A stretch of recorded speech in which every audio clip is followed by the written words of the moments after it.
Good evening, y'all. This is Kathy L. Murphy putting on my Kansas duds because I am here in the wild, wild west of East Texas where nobody has any water.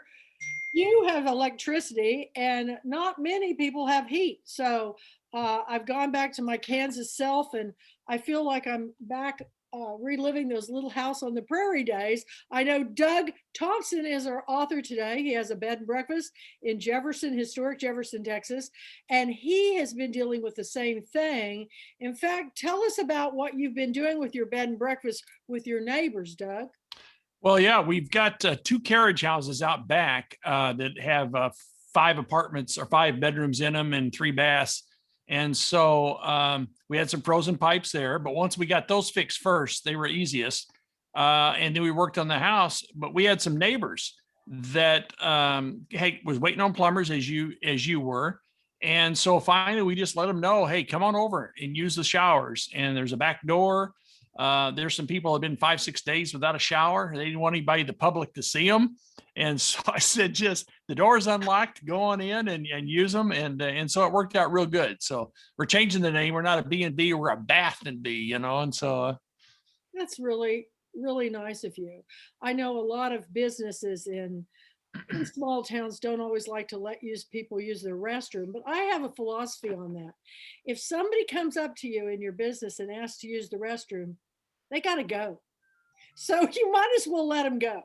And I always let people during the Mardi Gras parade use my bathroom, be a good citizen and just tell them, please don't put anything down there, anything more than you have to.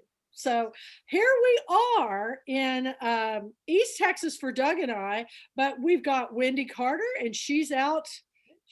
Now, where are you now? You're in Mississippi. And then we've got Robert Gwaltney. These are both authors, everybody. And he's calling in from Atlanta, Georgia.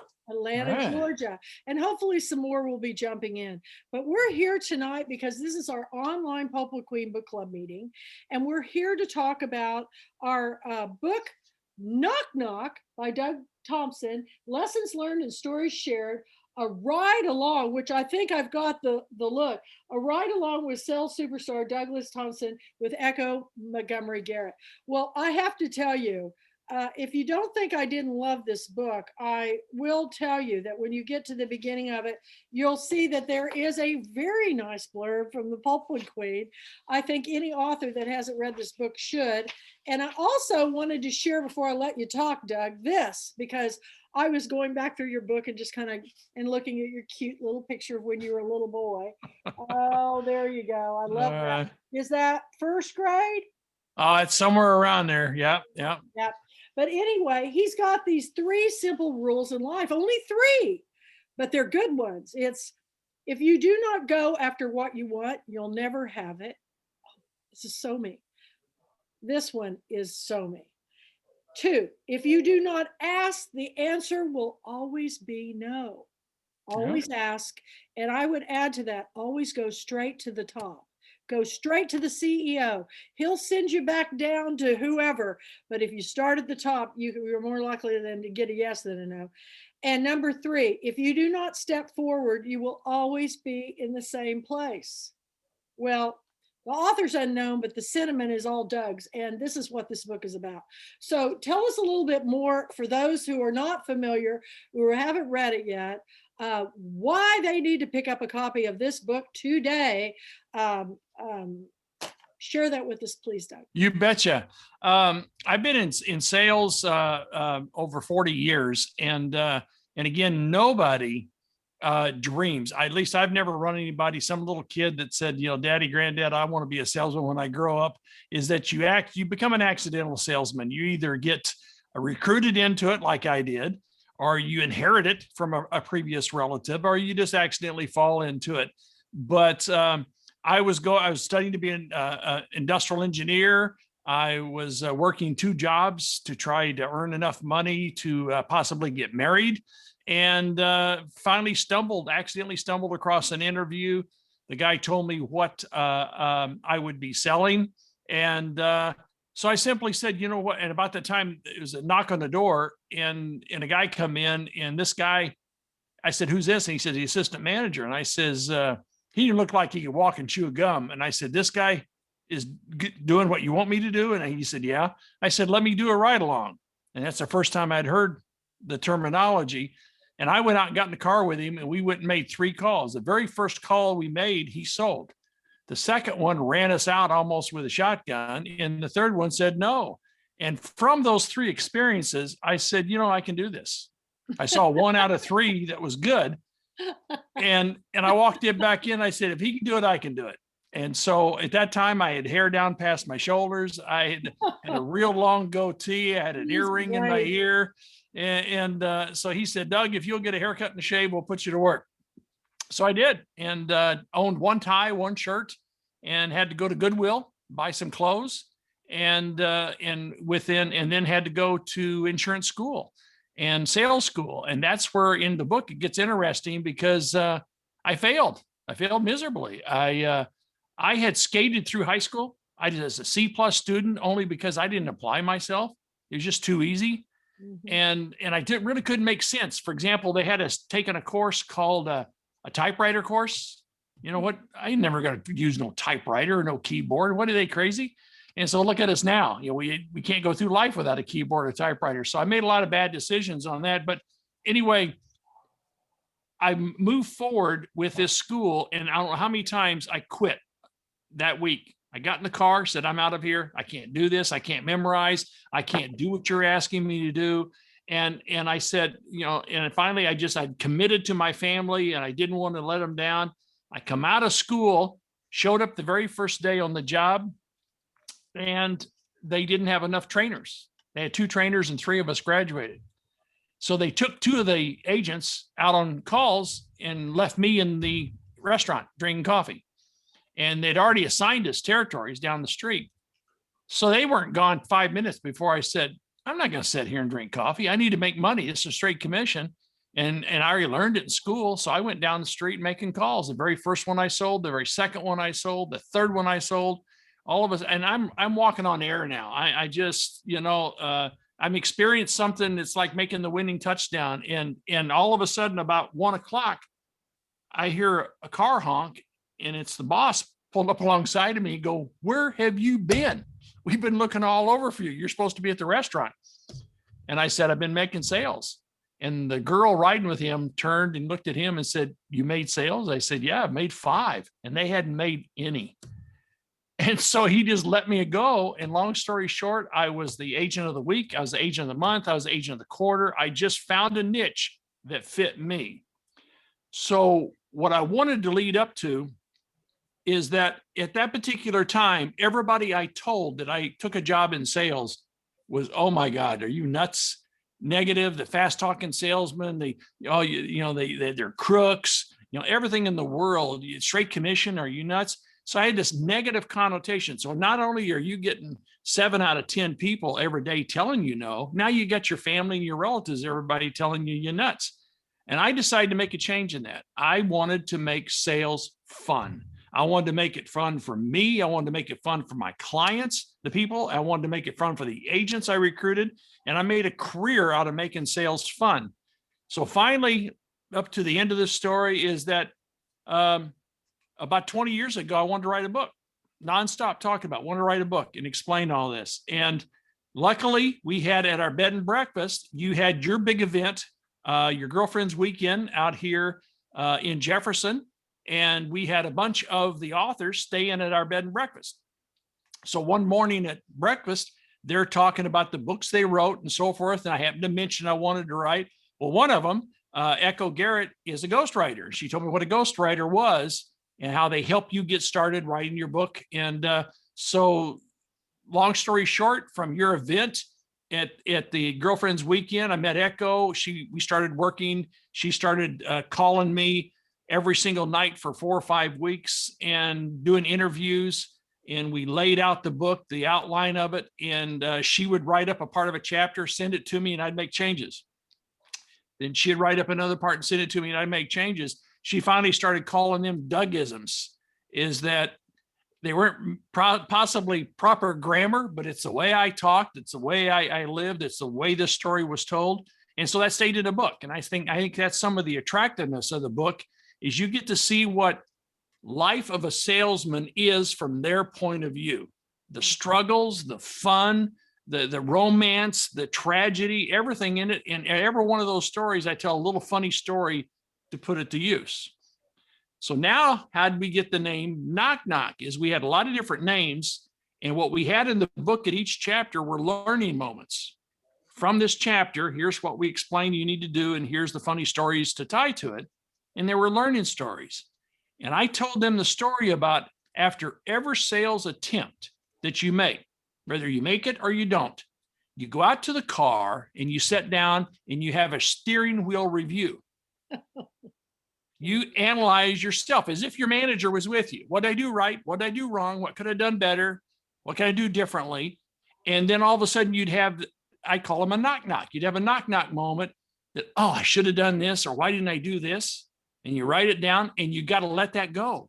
You got to let that failure go and move on. It's like Babe Ruth getting up to, he struck out 7 out of 10 times, but he was a hero. If he let those other strikeouts worry him, he would have never hit the home runs. So I thought of those knock knock moments and wait a minute, this is about a door-to-door salesman. Knock knock moments. We're going to call it knock knock. And it's perfect. So we changed those learning moments to knock knock moments at the bottom of each chapter. And it's been a blast writing this book and getting it out. That reminds me of when I was reading Midnight in the Garden of Good and Evil. And there was a character in the book that was quite the shyster. But everybody just loved this guy because every time you were around him, it was so much fun.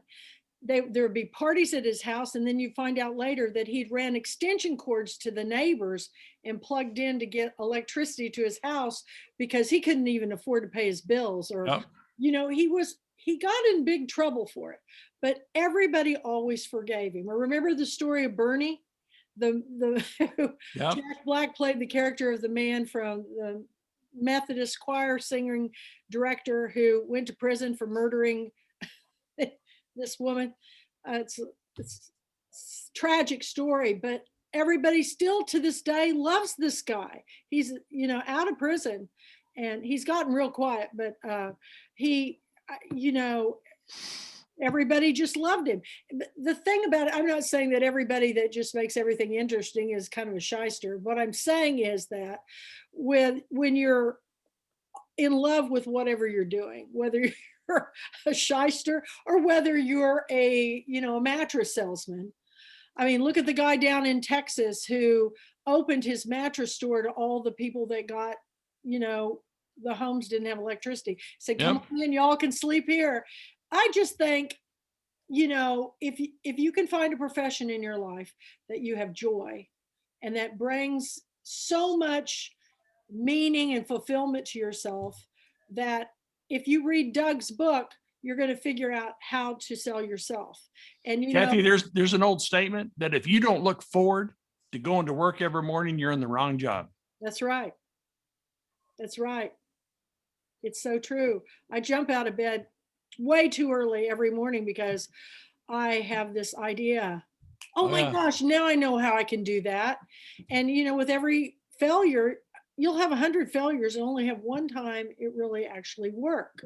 So your book came along at a very good time when we're all struggling with COVID and loss of work and how do I make this work? Well, you just find something you can do at home and do on the computer and you do it, Well, and that's an interesting point you just brought up because we have just submitted some changes to the book. There was a portion in the back of the book where I did mention that we were writing this book or closing up writing this book when COVID hit. Right. And the organization I work for, we basically are insurance agents that sell Medicare products to the senior citizens. And so we have typically done that with face-to-face table sales. Well, now all of a sudden, everybody's been told to go home, lock the doors, don't let anybody in. And now we're unemployed. So we had to recreate ourselves. We quickly went and did retraining. We filmed training. We redid the training. We taught agents how to sell on the phone. we'd always taught them to stay away from the phone. You'd rather get face to face with someone. So now we had to teach them how to get on the phone. We had to teach them how to do Zoom meetings, how to do webinars. And in the book, I mentioned our production in April went up 12%. Well, then the book got finalized. Well, to make a long story short, we had our end of the year managers meeting here a few weeks ago. Our production was 140% in the year 2020 over the previous year, 2019, with these changes we made. Wow. So we wrote about that in the book and added to it is that, even if you're on the right track, if you just sit there, you're going to get run over. This old Mark Twain comment. And so we had to do some tweaks, and they worked fantastic. And our clientele, guess where? We knew where our clientele was because they're at home and with nothing to do. And so it's been tremendous. Now what's happening is I recruit and hire and train agents. That's going through the roof right now because I'm getting phone calls from people that are in sales, but they got no customer base. They can't get to them. They're locked down, can't get to them. They do employee benefits, or they have a home improvement guy that has to go into the house and he can't get in. So we have nonstop people switching careers and moving over into our industry because of the book and the success of it, and that we did through COVID. Well, we've all got to relearn, and it's kind of like the old dog learning new tricks. You can learn them because we did our first virtual book event, and I have to say I thought it was pretty spectacular. Yep. Every comment I got back was all spectacular. I mean, it wasn't like, oh, it was good, thank you so much, but I can't wait till we meet back in person. Nobody even mentioned that. They said they loved it. They'd sign up no matter what next year. So we're going to expand it to make it a week long but we have to be willing to work and learn, and that's one thing. A lot of people, I think they get to a point or an age where they feel like, well, I just want to ride, I just want to coast. But there's no coasting in this world today. You're going to have to, unless you just want to see life go by you, because you've got to get out there. And I was outside all day long, and I'm just like pumped. I didn't see a soul other than the roofer and, some people walking by, but it was 77 degrees, y'all. And it just made me want to hit the road in that FJ and go drive to Atlanta or drive to Mississippi. I'm just ready to hit the road. But in the meantime, we all need to hone our skills. And I can't think of a better book, because I don't care if you're selling your bed and breakfast, or, a book, or whatever you're doing in life. There are so many things you can learn. It's really getting a little bit outside your comfort zone, isn't it? Yeah, but you know what I try to tell in the book, and what I try to tell everybody, is everybody is in sales, regardless of what you do. If you talk to people, you're in sales. If you're trying to convince a 13-year-old to do their homework, guess what? You're in sales.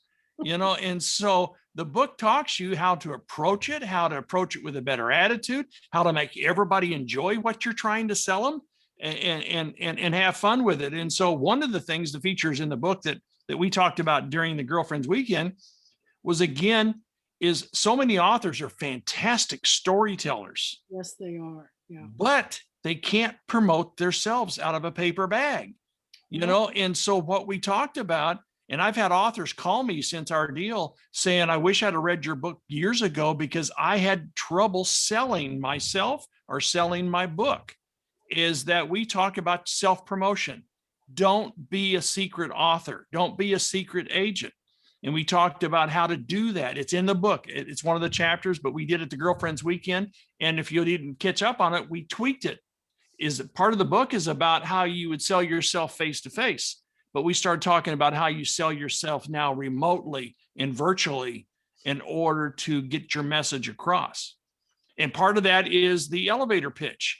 Is that if you're given 1 minute in front of a publisher or in front of a reviewer to tell your story, what is your elevator pitch? And a lot of times people will go on, you've been there, you've done that. You ask them a question, and pretty soon, 5 minutes later, your eyes are glazing over and you're going, oh my God, I wish I hadn't have asked that. Well, you need a 1 minute. elevator pitch that where you can all of a sudden not only tell your story, but lock them into a commitment. And so when you're done telling them that elevator story, look, would you be interested in my book? And you've got them. It's kind of like you got them in the elevator up against the wall. And they can't get out unless they go around you and buy a book. But it's not quite that. But we just got to get better at doing that. And it's the same thing with your kid. If you went and pitched your kid to do his homework, you wouldn't let him get away. Well, I'll think about it, Mom. Thanks for coming in. No. So what would you do to sell yourself in that 1 minute? And I think you can do that online. You can do that virtually. You can do it on the phone. And so we all got to get better at selling ourselves and have fun with it. If someone tells you no, that didn't hurt. No. And you always be kind. Be kind. Yeah. I've asked Dolly Parton many times to come to Girlfriend Weekend. And finally, I got to her. I got a message into her through David Dotson, who was the executive director of the Dolly Parton Imagination Library, which, you do with Rotary. And she sent me back a message. She says, I don't know you. And, I only do things like you're asking for my friends. And she said, so when I get to know you better, well, then maybe I might do something. And so I emailed her back and I go, well, get ready to know me better because I'm not going to give up.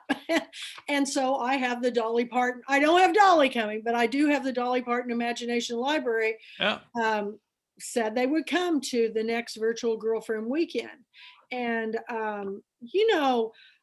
you just have to be kind about it. They don't know you from Adam. And haven't you ever seen somebody that's just been hounded by a fan and stuff? Yep. And you think, no, but most celebrities and people are just like you and me.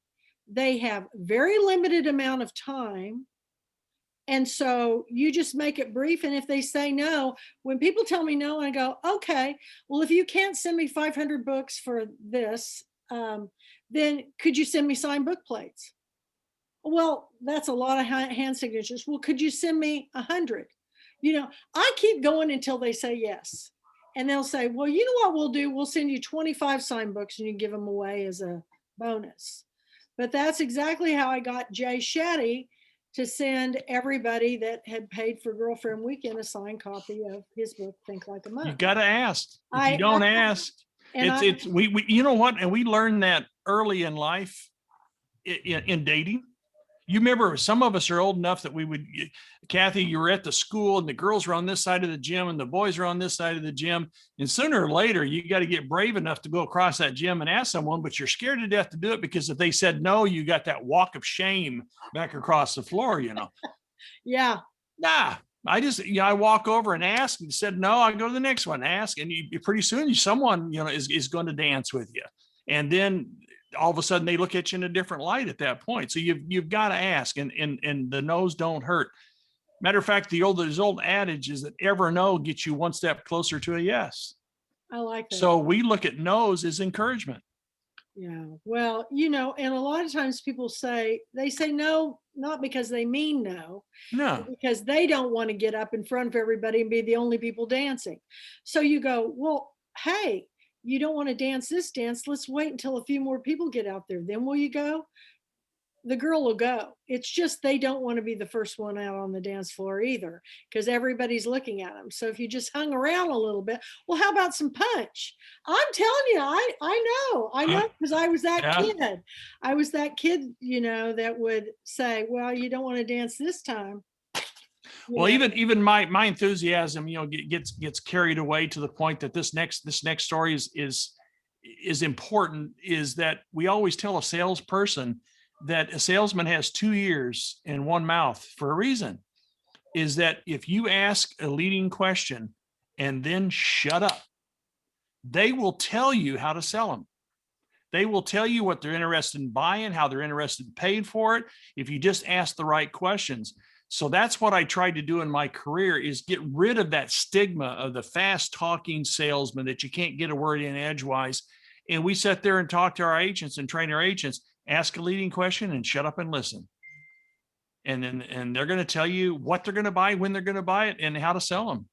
And I think it's the same goes for our authors and our books, is that a lot of the people, you ask an individual, like Robert, maybe he's trying to inquire about their what books they like, is you just ask them, what books do you like to read? And then you wait for their feedback. Now, if it isn't your kind of book, then you just kind of ask them, well, have you ever read XYZ? Well, yeah. Well, then pretty soon you turn around and you start pitching them based on their answer. But you may have a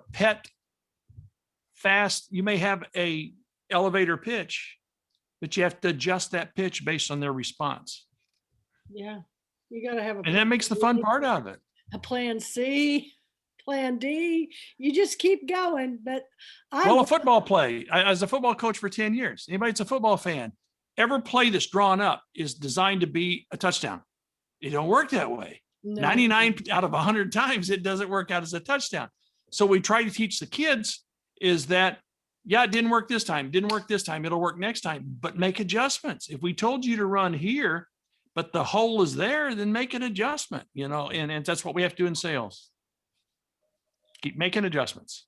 That's really good. So do you have any good knock jokes? I got hit with one today. Oh, okay. That I swore. Okay, Kathy, you asked for it. Okay. You started. Knock. Who's there? There you go. I had a guy hit me up. There was checking into our B&B, hit me up with he saw the book laying there. He got my goat with that one. I don't remember any knock jokes except for one. It was horrible. Because it was horrible, I think it's why I remembered it. It was knock. Who's there? You say knock. Knock. Who's there? You just turned it on me. Wicked. You're a quick learner, Kathy. You turned it on me. I should have just went with, there's so many of them. And my grandkids, they nonstop are throwing, crazy knock jokes at me. But it's a fun industry. It's a fun, I meeting you guys. Oh, I wanted to make sure we brought this up, is that in my industry, in sales, is, for example, this way that we increased our production 140%. Well, we're not sharing that with the rest of the people in our industry. We don't go out and tell them how we did that. That's our little trade secret right here that, we're now getting all of your customers that you would have got because we made some changes. All of a sudden I meet through your organization, and I met all these authors that everybody in the world bends over backwards to help the other author, to help the publisher, to help anybody with different ways to grow your business. And it was so refreshing to see this help and this different change of attitude. I'm a glass half full all the time, and that was just a fantastic way to see a glass half full all the time with dealing with you folks. Well, we're going to have even more of that because Robert helped us kick off our writers club that we're meeting the second Saturday of every month at 10 o'clock. And this coming March is Johnny Bernhard, and she's going to be doing a workshop that she did at the Pat Conroy Center. Now, this woman has done a TED Talk. She's gotten nominated more things. And the generosity of our authors like David Valdez, who came and did the workshop for us, I learned so much during his workshop.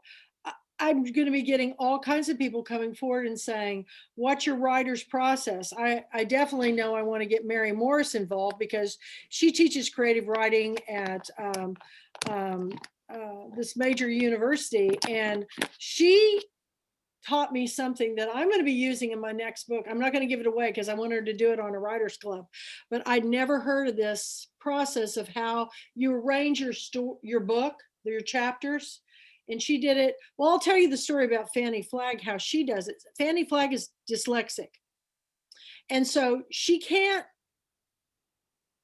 see things if she just types out the book and then tries.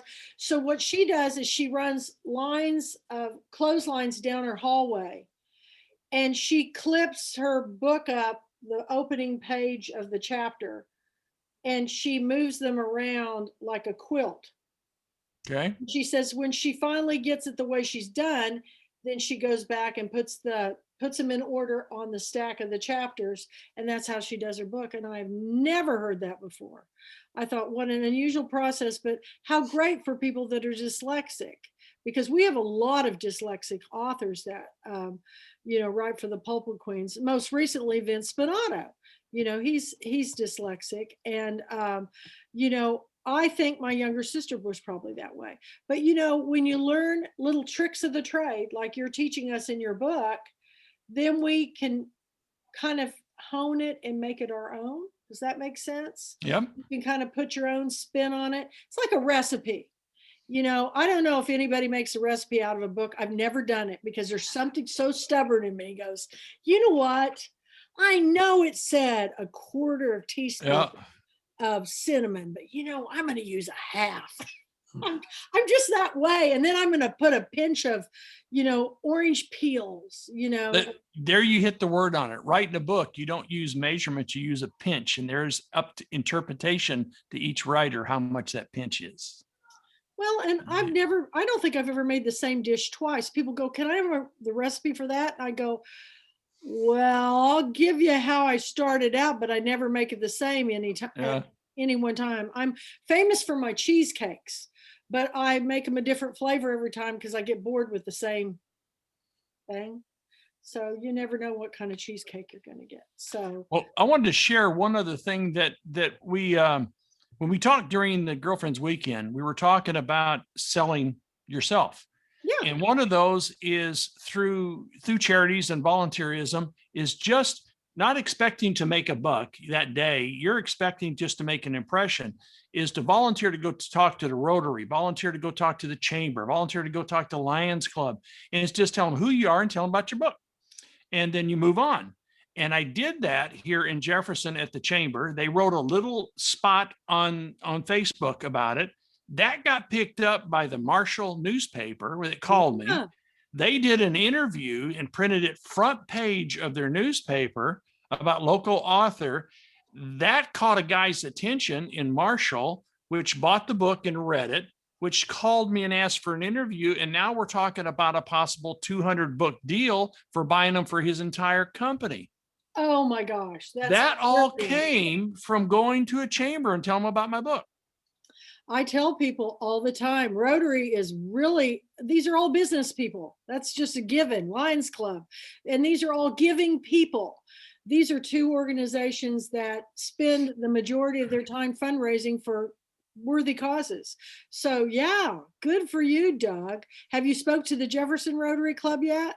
Yes, matter of fact, I was their guest speaker 2 weeks ago. Oh yay! And sold some books. And so yeah, I'm a member of Rotary, and so they've been pestering me to come talk to them. So you need to get the word out to Jim Finstrom. You'll do local area, because I've spoke to every Rotary Club in Northeast Texas, mostly about the Dolly Parton program. Yeah. A lot of programs just on literacy. And yeah, you'll sell a ton of books, and then people will call you and say, hey, would you like to be in the Stars Over Longview? Be the keynote speaker. You just never know what may come from just volunteering for doing that. And if it's in your area, absolutely, you have to do that. I can't even imagine how many book clubs are probably in the cities that you live in, Robert. But if you put the word out, if you speak to any book club, when I was in Atlanta, I did the craziest things. I did mostly magazines. And I remember, Robert, one of the magazines I did, I can't remember the name of it, but it was the best interview ever. But it was a gay magazine for Atlanta. Do you know the name? Do you know? Was it David magazine? Yes, it was David. Anyway, the guy interviewer called me and he said, listen, I don't know if you're aware that this is a magazine for gay people. And he said, do you have a problem with being interviewed for a gay magazine? And I go, well, don't gay people read?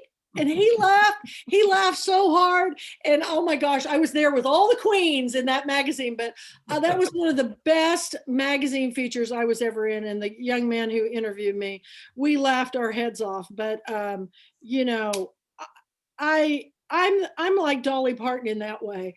You know, as long as people are good to each other and love one another, I don't care what their politics, what their religion is, what their lifestyle is. I just say, let's just share the love. So that's what I do.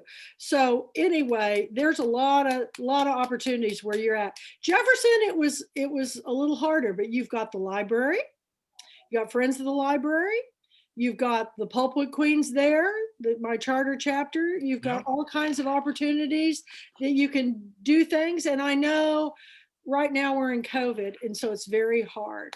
But you guys think about, if you've got a certain topic in your book that fits a certain magazine, write a story and send it in to them and just say, I noticed you're doing a magazine on entrepreneurship and anything from, I get the ex-Texas University of Texas alumni magazine, you might get in.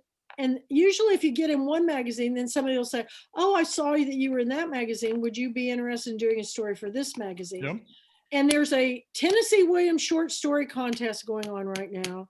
And that's one of my favorite book festivals. If you haven't been, y'all, it's virtual this year. It's going to be like the Pulpwood Queens. They aren't having it in person, but they got some really cool people, authors who are going to be there. But these are wonderful ways that you can get, you're just set up for corporate sales. I mean, you should go to Norboard and talk to them that has the big plant. Well, I've got one that could be huge, is the Mary Kay. Oh, wow. I used to do the vice president of Mary Kay's wife's hair. Yep. They're quoted, Mary Kay's quoted in the book. And then I have some really good friends that are Mary Kay reps. And so they're struggling. They're having to do online meetings as well instead of face-to-face. So they're struggling for content. So I volunteer to be content. And since this is about sales, hey, gals, guys. And you got that wonderful little pink seal of approval on the back, which would fit really well in with Mary Kay. I'll never forget that vice president walked into my shop. They have a home at Caddo Lake. And he walked into my shop and he told me that he was with Mary Kay. And I said, oh, yeah, I know all about Mary Kay. And he said, yeah, and your color's pink too. And I said, it sure is, but it's hot pink, more like Elvis pink Cadillac. And he said, a lot of people are surprised when he works for an organization like that. But, it's something that her story is, she wrote a book about it. It's really fascinating. If you've never read her business model on how she got that thing going, it's pretty fascinating. But that would be awesome. And I don't know if he still lives out at Caddo Lake, but the funniest part about it was he came in wearing overalls. And you would have never guessed he was the vice president, one of the vice presidents of Mary Kay. So don't ever judge a book by its cover. I learned that a long time ago. Yep. But I think what we're trying to get across, to our fellow authors and is that you do a fantastic job of writing the book. And then you have a tendency to turn it over to someone else and hope for the sales. And there's an old adage that if it is to be, it is up to me. Right. And I think we need to take more control of our destiny through our sales. If you chase the sales as passionately as you write your book, you're all going to be millionaires. It's hard for a lot of people because I got a glitch on my thing. It looks like I have an ant on my nose. Anyway, it's hard for some people to get out there and sell themselves. And I go, all you have to do is think about why you wrote the story and just tell people that story. I wrote this book because I just had to get the story out there just somewhere. So maybe there'd be somebody else like me. Yep. And then you have those people come to you and say, oh my gosh, I did that too. Or that reminds me of my father. Or so that's really great. And you know what else? Who else that might be great for is churches. Yes. The churches are having such a hard time right now getting people to come. You have to be a salespeople to get you to come to church anymore. So, yep, there you go. You never know. The United Methodist Conference.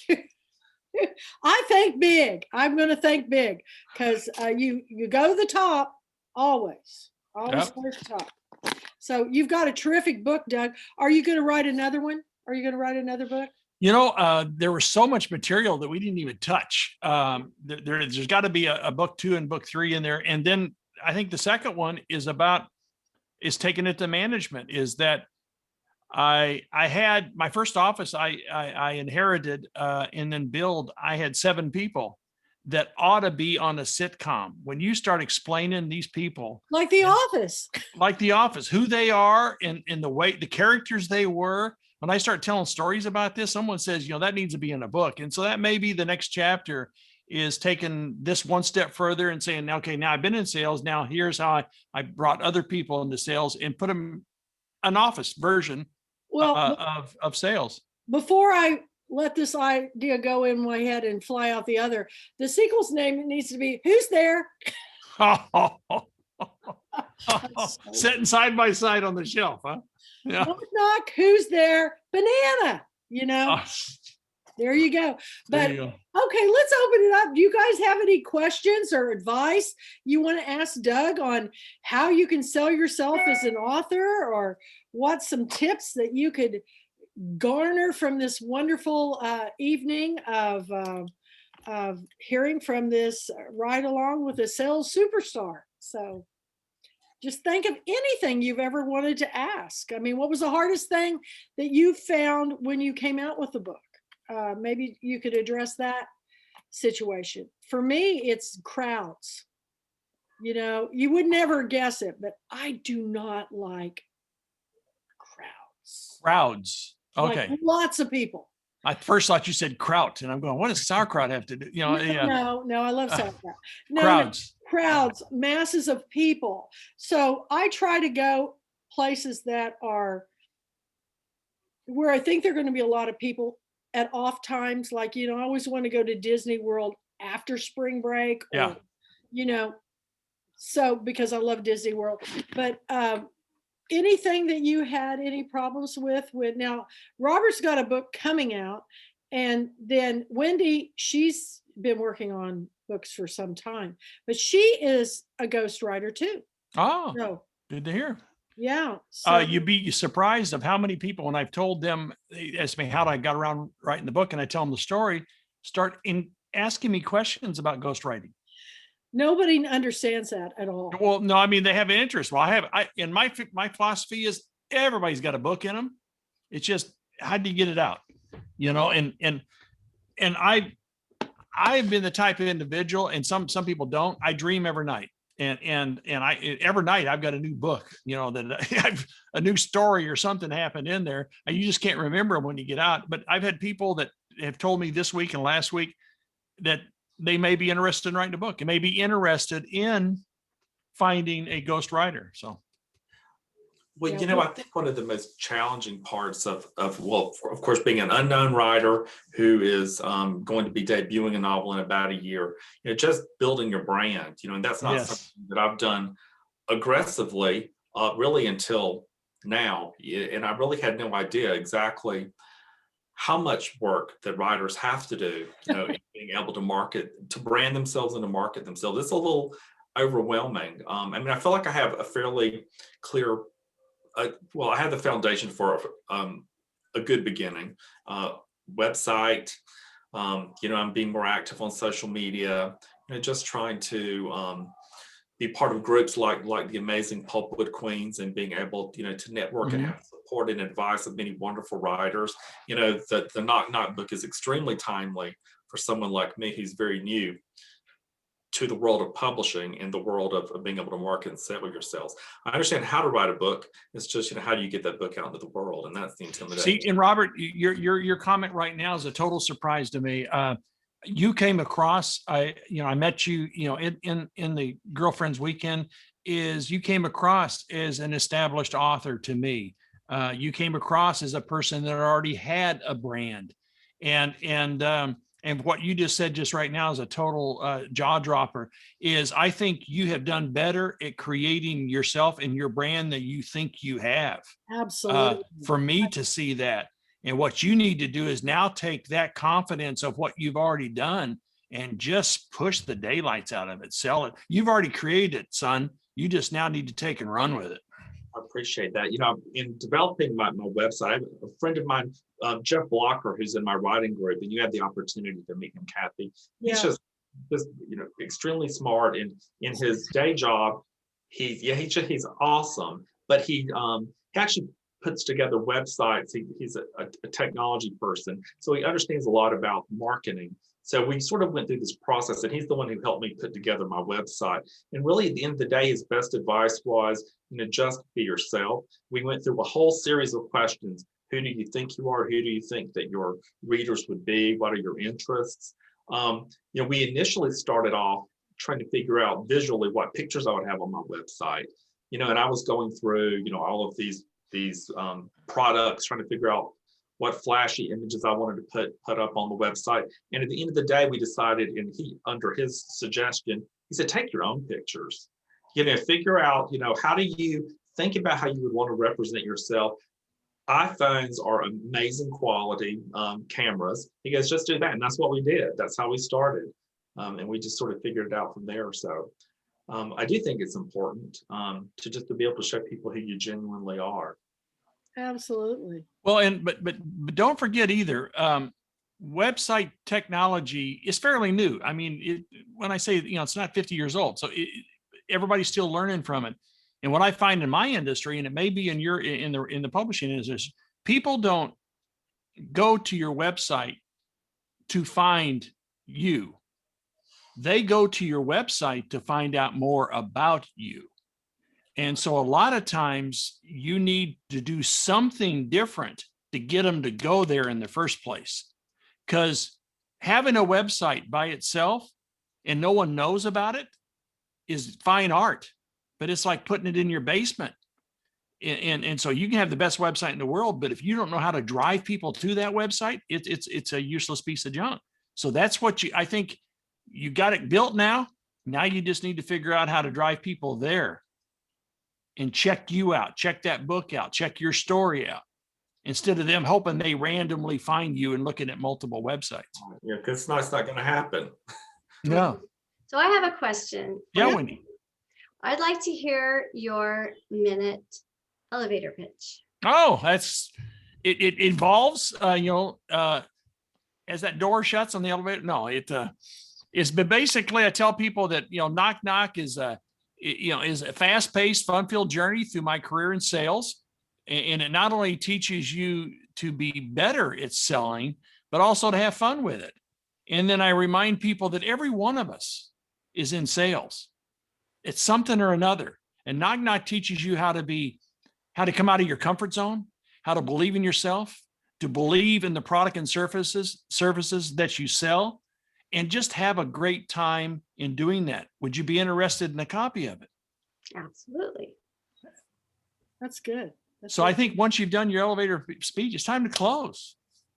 If you just tell them an elevator speech and said bye, and of course the other thing is the business card. Hand them the book.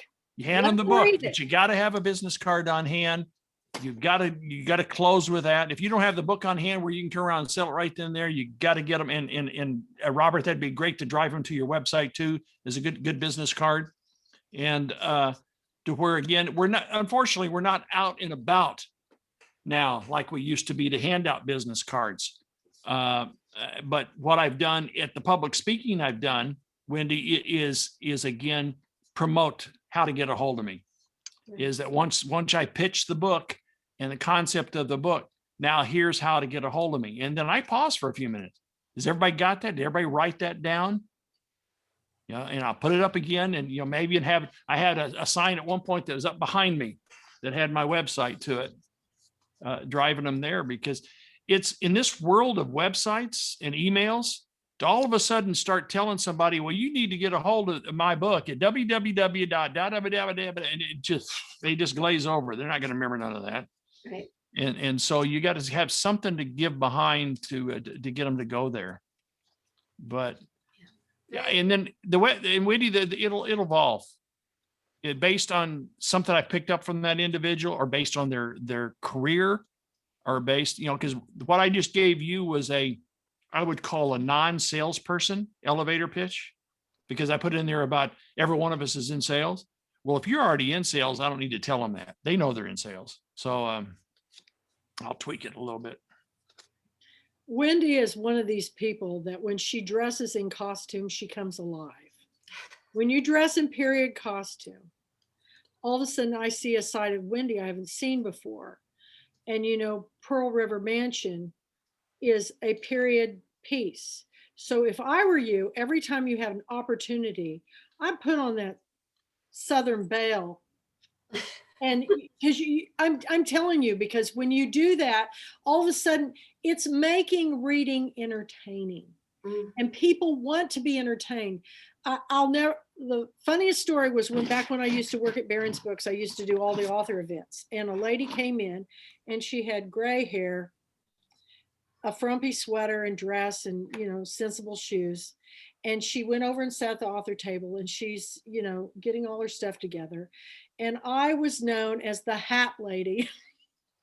And I come in with my big hat, and I come in and I say, welcome everybody to our store, and they go, are you the author? And I go, no, I'm the one putting the event together. This is our author. And I go, ta-da. And you could just see them go, oh, I was hoping you would be the author. So dress for the success of your book. Like Doug put on the suit, when we had our big, gathering of everything, he suited up, and you need to have knock knock on a tie that says knock knock on it. That would be perfect. Well, it fits in. I still have in my closet. I don't know if you ever saw them, but I have a whole collection of Looney Tunes ties.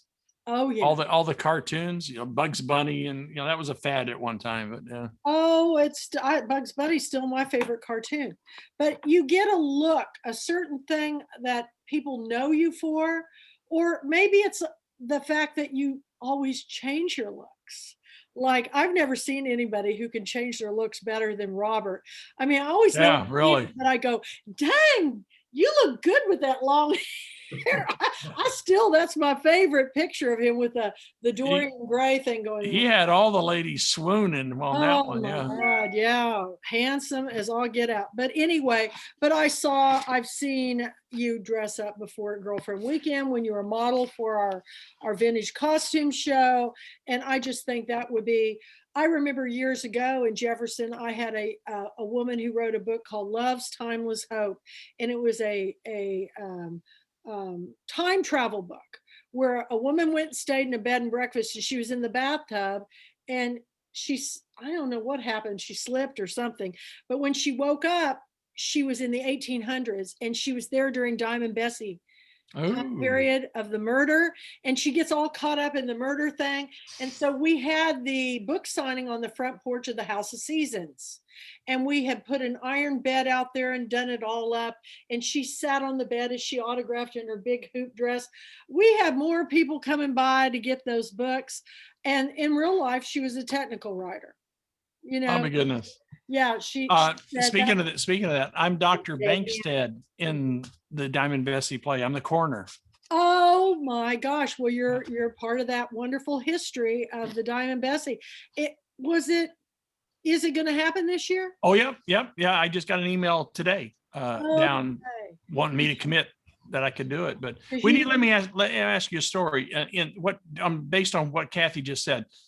In your community, in your book, apparently is a period book. It's back. Well, go ahead, Wendy. It's actually set in modern times, but it's taking place in a post-World War II.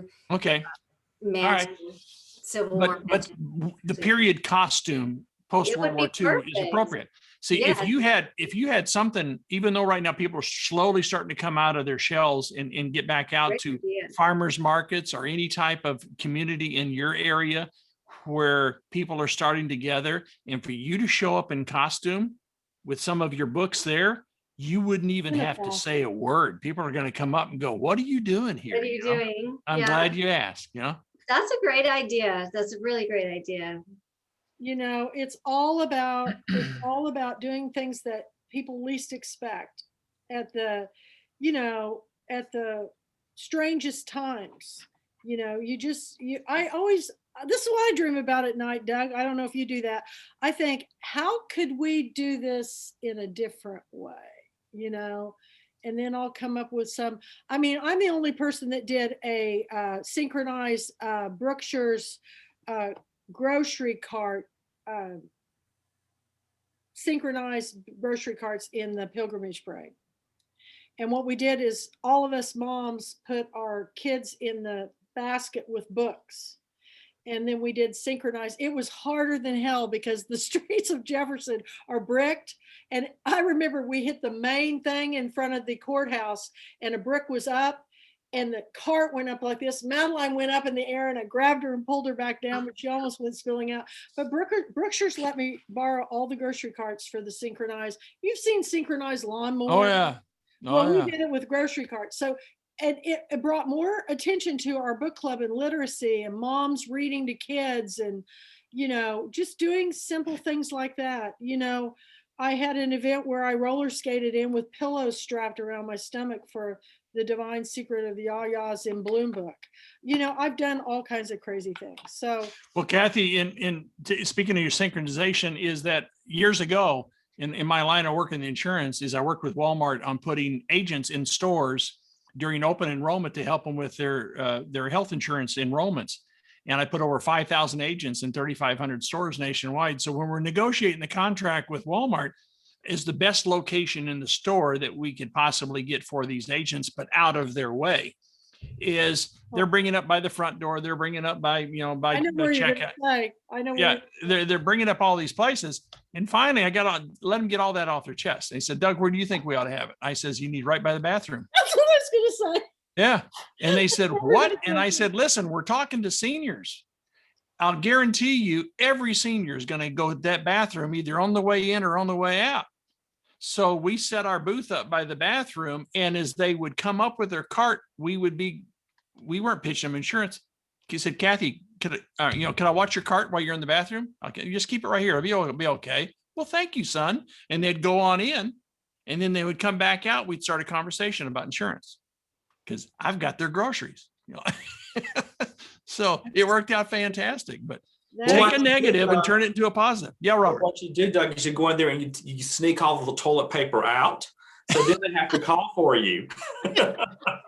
That was my commission that day. Now you'd have the hand sanitizer on the table. Yeah. So when they come out, oh, you got hand sanitizer. Okay. Yeah. But we took a negative. Everybody said, oh, you don't want to be by the bathroom. It stinks and blah, blah. No. You crazy? I think that's brilliant. I think that's absolutely brilliant. So, you know, that's pretty cool. Any other questions about great things that you might do to help promote your book? You know, what is your next book coming up, Wendy? What's the next book coming up? It's called The Mississippi President. That's right. Oh my goodness, what you could do with that. Yes.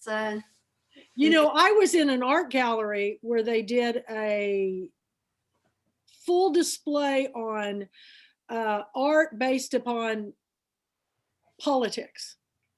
And when we were walking out, they stopped and they gave us a button, and it was that artist for president. So what you could do is use your book cover and go to political rallies and give them a button that says the book cover on a button. I'm telling you, and a bookmark. I'm telling you, that'd be brilliant. Yeah, that would go over well. Yeah, and you're not pushing any party at all. You're just pushing, you know, your book, but it's in that political arena. I just thought that was brilliant. I've still got that button in my bathroom. I just thought it was brilliant. I thought, what a great idea. But it's like the girl who wrote a book about these twins. She said, the second book is harder to get out than the first one. And I said, well, it's about twins, right? And she goes, yeah. And I said, you remember the double mint ad? Two mints in one. I said, why don't you contact Double Mint? Go straight to the CEO and say, what are you giving your staff for Christmas this year? I have a book about twins. And you know, they bought all of her books for all their staff of their Double Mint. Wow. For their employees that year. Yeah. A fiction book about twins. And so think about corporate sales. And Doug, your book is just, every time somebody opens up a new checking account, knock, knock, they get a copy of your book. Hey, Yeah. we did it with, what's the baseball guy who always says the opposite of what he means? Yogi Bear. Yogi Berra's book. He had a book of Yeah. witticisms, and I sold those to a big bank in Oklahoma, and they were buying them 2,000 copies at a time. And every time somebody opened up a savings account or something, they would give them that book. And people really love to get gift books, Yeah. So Yeah, especially, I love his old statement. No matter where you go, there you are. there you are. Yeah. I actually had lunch with him and his son, and his son's as funny as him. He was Yeah. just like him. So that was in New York. But you just gotta kind of think about, you need to find out if there's any cicada festivals coming. You think I know there is one somewhere, and that would be just a perfect. But his book cover would be the most beautiful Christmas ornament. It's so beautiful. Do you know that I collect beautiful business cards, and I have them on these little stained glass with wire holders because they're little works of art? Yeah. That's the way your book cover is. It's kind of a gold emblem, an all black cover, and it's just like, it's very sexy. What like perfume is. You know how they package perfume and they make it look, you just want to pick it up. So that book cover is amazing. Now, But I know you came out, you so- pronounced it one thing, but is it cicadias? Cicada. Well, so tomato. Kathy makes it sound so much more elegant. But Cicada? it's where I come from, we just call them cicadas. Yeah. Okay. Yeah, I know what you're talking about. All right. cicada, what I say? I thought I said Cicada. cicada. Cicada. Cicada. Yeah. Well, it's Like like a northern Lady cicada. Beauty. And I'm Yeah. a tomato guy. Mhm. But Robert, the trailer came out just awesome. You got it finished and it was out. We could see it really came out good. Thank you. I'm glad you liked it. I'm so excited about it. I'm so proud of it. It's exactly what I had in mind, and I had a good group of folks working with me on it. So I'm very pleased. Mhm. Well, I don't know what your book is about, but I have so many lovely memories of that creature. Is that I live in the country and for years, and I don't know how many times I had a dog walking up to me that had picked one of them up that's still alive in his mouth. I gotta show you something. And to see a cicada in a dog's mouth is hilarious, and so it's well, the part of Texas we're in, they're all over the place. So I'm interested in listening to your book to see how you tied that into a book. So I'll give you my quick one sentence. All right. So when an 11-year-old whiskey drinking piano prodigy encounters a wealthy family possessing supernatural beauty, her ensuing obsession unleashes family secrets and a cataclysmic plague of cicadas. Ooh, all right. And look, this is one of my little works of art. And can you see what's on top? There he is. Yeah. It's mushrooms and mosses. This is from my forest finds, and I have this sitting over on a table, but it's got a little one that I found out here in nature, but I collected those things my whole life. In fact, I found out here in Texas that you really don't need to go around the trees and pick those things off, because when they attach to the tree, they actually attract a type of snake that will wait for them at the bottom of the tree. And as they come out of that shell, they'll get them. And so in Texas, that didn't happen in Kansas, but we collected them. I'd have jars of these things. Mhm. And I just always thought they were beautiful. People go, "You are weird." Yeah. You're so weird. Well, I think all of us here from the South is, in childhood, we'd go out and sit by a pond and listen to cicadas and lightning bugs, sit there and catch them and push them on your skin, and Make a ring. I'd Make a pull the ring, tail yeah. off and how gross. I'd pull the tail off and look at my diamond ring. And we'd always let them go in the bedroom at night when we go to bed. And then the next morning there'd be dead bugs everywhere. yeah. So crazy. Well, if you guys would allow me, our book, my local book club is meeting tonight too. So I'm trying to do 2 for 1 tonight. So I'm not No. there, but I wanted to see you all and say hello and to just congratulate you on what a wonderful book, and to Thank be you, here Wendy. tonight to support you. So Thanks so much for coming by. And I'll be in touch with you to get you all set up for all your week of Breathless Bubbles and books and being online too. Okay. Oh, awesome. I just wanted to make sure I got on tonight. I wanted to make sure I heard, and I've got some, craziness going on in my life too at the moment. So Hang in there. I just don't want to miss anything I'm supposed to be doing. Well, Well, good. I wish you the best of luck with Mississippi presidents. Good luck. Thank you so much. Y'all take care. We'll see you soon. See you, Wendy. Bye, Good night. Wendy.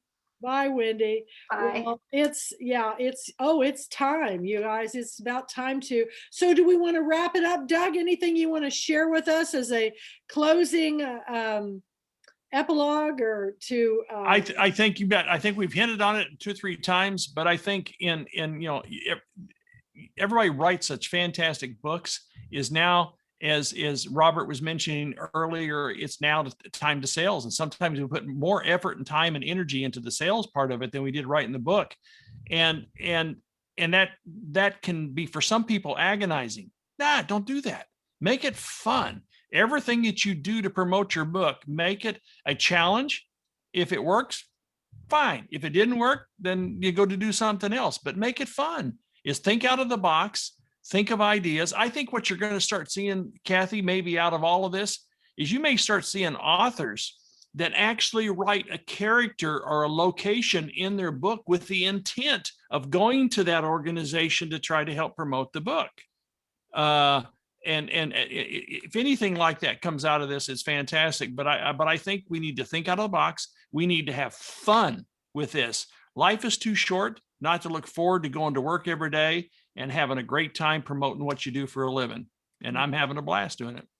Well, I'm having a blast sharing your story. So thank you for being here. Now, tomorrow, Breathless Bubbles and Books, you're on all this week. Got it. Got it covered. On Facebook, everybody, I record these and I put these up on my Kathy L. Murphy channel. So it takes a little while for them to download and to be, it goes through a premiere thing, but they'll be up by tomorrow morning for sure. And you can share it with all your friends. You can put it up on your website, whatever you want to do with it. We're here to share your story so everybody will run and buy your book. So Robert, I need to get with you about Film Club too. And so we'll set up a time. But we have, let's see, this week is going to be our Saturday night film club. And then the week of March 1st is the Pat Conroy online virtual festival that Mandy and I are going to be participating in. So I hope you'll all check that out. It's called March 4th, and it's in memory of Pat's passing. So it's a wonderful occasion. They're going to have lots of authors. Check it out online on the Pat Conroy Center. And for everybody that is here, thank you so much. Please subscribe to our channel and buy Doug's book. Knock, knock. Here it is, folks. And you can get it at Main Street Reads. Yep. You go on our Kathy L. Murphy channel. Main Street Reads has a wonderful tutorial on how to buy these books. Click, click, click. And today, Mandy put up on our website on my 2021 list, when you click on the book, you can order it from Main Street Reads automatically, and it helps an independent bookstore. So thank you for joining us, and we'll see you tomorrow on Breathless Bubbles and Books. All right. Bye, Doug. Thanks, Bye, Kathy. Robert. Thanks, And Robert. have a wonderful evening. Thank you. Bye. It's all about the story.